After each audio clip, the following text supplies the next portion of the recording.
أرجع $60 بان كدونية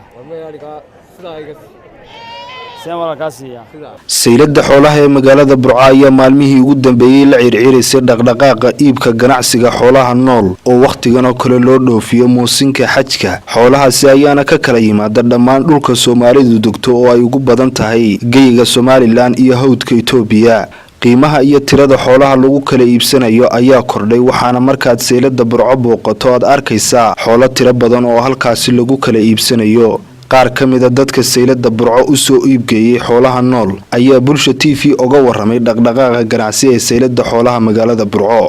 waxaan leeyahay saaka Sayladu way wacan tahay ahminku wax walba waa la siisanayaa 60 baa la siisanayaa $5 65 baa la siisanayaa yabanta 75 baa la siisanayaa daabux waa la mid laxda waxa la sarayaa 800 oo laana 750 laana riya la xawaasku mid saaka waxa la naga siistay 260 daabxu waa 500 ilaa meelaha weey xoolaha dad wacan baa loo iibsanay sicirkiina waa kordhay maalmihii hore xoolaha waa la yara waabiyo sicirkaas loo dhigo ilaa shalay arigu uu kacay sicirku uu kacay waana si wacan baan loo iibsanay wanaagsan xoolo way soconayaan xoolo sicirkuna ma waa wanaagsan aad buu wacan waa kuwa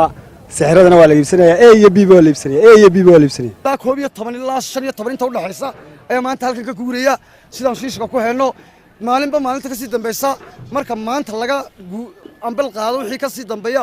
xooluhu sii badanaya si kastaba ha ahaatee waqtigan oo ah muusinkii xajka waxa Saylada magaalada Burco laga dareemaa dhaqdhaqaaq ganacsi oo hor leh iyadoo xoolo badan halkaasi laga daabulo isla markaana laga dhoofiyo dekada Berbera Axmed Salebaan Carab Axmed Kaafi Bulsho TV Burco